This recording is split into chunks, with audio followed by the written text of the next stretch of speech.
எல்லோரும் எப்படி இருக்கீங்க? ஸோ இன்றைக்கி நம்ம வீடியோவில் என்ன பார்க்க போகிறோம்னா, நாய் பற்றி தான் பார்க்க போகிறோம். நாய் வந்து பாலூட்டி இனத்தை சேர்ந்த ஒரு விலங்கு. இது பெரும்பாலும் மனுஷங்க கூடயே தான் இருக்குது. இப்போ இருக்கிற வளர்ப்பு நாயெலாம் பார்த்திங்கன்னா, ஒரு 17,000 வருஷத்துக்கு முன்னாடி வாழ்ந்த மனுஷன் ஓநாயை வச்சு பழகி அதை நாயாக மாற்றிருக்காங்க அப்படின்னு ரிசர்ச்லலாம் சொல்லியிருக்காங்க. ஸோ நாய் வந்து மனுஷங்களை விரும்பி மனுஷங்க கூடயே எப்போவுமே இருக்குது. அதனால்தான் நாய் வந்து மனிதர்களின் சிறந்த நண்பன் அப்படின்னு சொல்கிறோம். நாய் என்னென்ன நண்பர்களாக இருக்குது? காவல் நிலையத்தில் நண்பர்களாக இருக்குது, ஆடு மாடு மேய்க்கப்போ பயன்படுற மோப்ப நாயாக இருக்குது, வேட்டை நாய்களாக இருக்குது, பனிப்பகுதியில் பொடிவில் சறுக்கும்போது இழு நாயாக இருக்குது, கண் பார்வை இல்லாதவங்களுக்கு துணையாக வழிகாட்டியாக இருக்குது. இந்த மாதிரி நிறையா நாய் துறையில் நாய் துணையாக இருக்குது. சீனா போன்ற சில நாடில் நாய் இறைச்சியே சாப்பிட்றாங்க. நாய்க்கு நிறையா பேர் இருக்குது, தமிழில் நிறையா பேர் இருக்குது. எப்போவுமே அது நாக்கை தொங்க போட்டிருக்கறனால அதுக்கு பேர் நாயின்னு வந்துச்சு. சங்க காலத்தில் பார்த்திங்கன்னா ஞாலி, நெம்மலி அப்படின்னு நிறையா பேர் இருந்துச்சு. அதுலேயும் குறிப்பாக சில வகை நாய்கள் இருக்குது. சிவிங்கி நாய் அது என்னென்னா வேகமாக ஓடும், ரொம்ப ஒல்லியாக இருக்கும், உயரமாக கழுத்து நீண்டதாக இருக்கும். ஆனால் சிவிங்கி நாய் வந்து வேகமாக ஓடும். அடுத்தது சடை நாய் என்னென்னா உடம்பு ஃபுல்லாக நிறையா முடி இருக்கும். இதே போல் ஞாலி, எகினம், கடிநாய் அப்படின்னு நிறையா நாய் இருந்துச்சு அப்போல்லாம். அதே மாதிரி தோல் நாயின்னு இருந்துச்சு. தோல் நாய் வந்து வேட்டை நாய் வகையை சார்ந்தது. வேட்டையாட்டத்தில் அது ரொம்ப உதவியாக இருந்துச்சு. அடுத்தது நாயோட அறிவுத்திறன் பற்றி பார்க்கலாம். நாய்க்கு வந்து ஓரளவுக்கு சிறந்த அறிவுத்திறனும் நல்ல மோப்பம் பிடிக்கிற சக்தி இருக்குது. ரொம்ப கம்மியான ஓசை, எப்படின்னா 16 to 20 ஹெர்ட்ஸ் அந்த டெசிபல் அளவில் இருக்கிற ஓசையும் சரி, ரொம்ப அதிகமாக இருக்கிற ஓசை 70 ஹெர்ட்ஸ்லேருந்து 100 ஹெர்ட்ஸ் இருக்கிற ஓசையும் அதால் கேட்க முடியும்.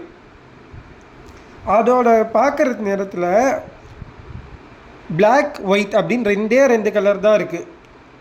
அதே மாதிரி நாய்களுக்கு 220 நுகர்ச்சி கண்ணறைகள் அப்படின்னா செல்ஸு இருக்கிறதா சொல்லியிருக்காங்க. ஆனால் மனிதர்களுக்கு 5 மில்லியன் நுகர்ச்சி கண்ணறைகள் தான் இருக்குது. அப்போ பார்த்துக்கோங்க. ஒரு நாயோட ஆவரேஜ் லைஃப் ஸ்பேன், அதாவது அதோட ஆயுள் காலம் 7 வருஷத்துலேருந்து 20 வருஷம் வரைக்கும் இருக்கலாம். அது வந்து அந்த நாய் இனத்தை பொறுத்தது. நாய்கள் வந்து மனிதர்களுக்கு சிறந்த நண்பனை மட்டும் இல்லாமல் சந்தோஷம், ஆறுதல், தோழமை போன்ற எல்லாவற்றையும் கொடுக்குது. இதில் நாய்களோட முக்கியமான குணம் என்ன? விஸ்வாசம். எப்போவுமே எல்லாருக்கிட்டே அது உண்மையாக மட்டும்தான் இருக்கும். யாராக இருந்தாலும் அதுக்கு உண்மையாக மட்டும்தான் இருக்கும். எப்போவுமே அவங்களோட நண்பர்களோட விளையாடுறதுக்கும் சரி, நேரத்தை செலவிடுறதுக்கும் அது எப்போதுமே தயாராக இருக்கும். அதே மாதிரி பார்த்திங்கன்னா நாய்கள் வந்து மன அழுத்தத்தை குறைக்க உதவுகின்றன. அதே மாதிரி ஃபீலிங்ஸ்க்காகவும் அது வந்து ஆதரவாக இருக்குது. சமூகமயமாக்கல், நிறையா மக்களை சந்திக்கவும் அவங்கள ஒன்றிணைக்கவும் நிறையா உதவி செய்கிறது. ஸோ இப்போ நாயிலே பார்த்திங்கன்னா 2 வகையான நாய் ஒன்று இருக்குது. ஒன்று வந்து வீட்டு நாய், இன்னொன்று தெரு நாய். வீட்டு நாய்னா என்ன? நிறைய பேர் வாங்கின்னு வந்து வளர்க்குறதோ, இல்லை இங்கே எந்தாச்சும் ஒரு குட்டியோ இல்லை ஒரு நாயை தத்து எடுத்துன்னு வந்து வளர்த்தா அதுக்கு பேர் வீட்டு நாய். அதே ரோட்டில் இருக்கிறதுக்கு பேர் தெரு நாய். ரெண்டுமே ஆனால் நம்ம வீட்டையும் சரி நம்மளை சுற்றி இருக்கிறவங்களும் எப்போவுமே காவல் காத்துக்கிட்டே இருக்கும். நாய்ங்களை பொறுத்த வரைக்கும் என்னென்னா, அதுக்கு நீங்கள் ஒரே ஒரு பிஸ்கெட் பாக்கெட் வாங்கி கொடுத்தீங்கனாலே போதும். அடுத்த நாள் நீங்கள் எங்கே இருந்தாலும் அதுவே உங்களை தேடி வரும். அப்படி அது அடுத்த நாள் தேடி வரும்போதும் அது வந்து பிஸ்கெட்டுக்காக தான் நம்மளை தேடி வரும். ஆனால் நம்ம கையில் பிஸ்கெட் இல்லைன்னு அதுக்கு தெரிஞ்சாலும் உடனே போயிடாது. நம்ம கூட கொஞ்ச நேரம் விளையாடிட்டு மேலே ஏறி மோந்து பார்த்துட்டு ஏதாச்சும் உள்ள எங்கேயாச்சும் வச்சுருக்கோமா அப்படின்னு பார்க்கும். இல்லைன்னா ஒரு 5 நிமிஷம் அங்கேயே சுற்றிட்டுருக்கோம், ஏதாச்சும் வாங்கிட்டு வருவோமா, இல்லை அதுக்கு ஏதாச்சும் கொடுக்குறோமான்னு சுற்றி தேடி பார்த்துட்டு கொஞ்ச நேரம் விளையாடிட்டு அதுக்கப்புறம் தான் போகும். அது வந்து பிஸ்கெட்டுக்காக மட்டும் வராது. நம்மளுக்கு கொடுக்குறவங்களுக்கு எந்த இதுவும் ஆகிடக்கூடாது, மற்ற நாயினால் எந்த பிரச்சனையும் வரக்கூடாது, வேறு யாருனாலும் எந்த பிரச்சனையும் வரக்கூடாது அப்படின்னு சொல்லிட்டு நம்மளை பாதுகாத்து நம்ம வீடு வரைக்கும் ஒரு சேஃபாக கூப்பிட்டு வந்து விடும். எப்போவுமே பெரிய நாயோட நம்ம குட்டி நாயை தான் பத்திரமா பார்த்துக்கணும். ஏன்னா அது வந்து ரோட்டில் எங்கே போகிறோம் எங்கே வரோம் அதுக்கு எதுவுமே தெரியாது. அது மொத்தத்தில் எங்கேயாச்சும் ஓடும், சிலது வண்டியில் அடிபட்டு சாகிறது, லாரியில் அடிபட்டு இறந்துடும். அதனால குட்டி நாயெல்லாம் நம்ம எப்போவுமே பத்திரமா பார்த்துக்கணும். எங்கள் வீட்டுக்கிட்டே அதே மாதிரி இருக்கிற குட்டி நாயெல்லாம் நாங்கள் பத்திரமா பார்த்துக்கிறேன். எங்கள் ஏரியாவில் இருக்கிற எல்லா நாயும் நான் எந்த தெருவுக்கு போகிறேன்னா அந்த தெருவில் எங்கே இருக்கணும்னு கரெக்டாக கண்டுபிடிச்சி என்னை தேடி வந்துடும். நிறைய பேர் தெரு நாய் பார்த்தாலே பயப்படுறாங்க. அதை பார்த்து பயப்பட வேண்டாம், அது எதுவுமே பண்ணாது. புதுசாக அந்த தெருக்கு வந்தீங்கன்னா உங்களை பார்த்து கொஞ்ச நேரம் குலைக்கும், யார் அது புதுசாக வந்திருக்கான்னு சொல்லி பார்க்கும்.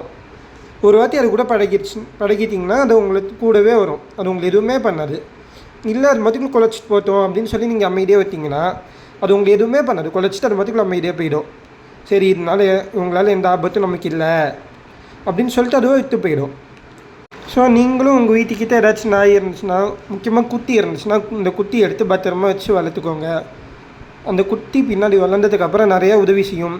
இப்போ கூட 2 நாளைக்கு முன்னாடி ஒரு நியூஸில் பார்த்தேன், நம்ம சென்னை சென்ட்ரல் ரயில்வே ஸ்டேஷனில் தான் டைகர்னு ஒரு நாய் அங்கே ஏதோ ஒரு பொருளை திருடிட்டு போன ஒருத்தனை போலீஸால் பிடிக்க முடியலன்னு சொல்லிட்டு அது ஓடி போய் அவன் காலை கவ்விண்டு ஸ்டேஷன் வரைக்கும் கவ்விண்டே கூப்பிட்டு வந்து ஒத்து போச்சு.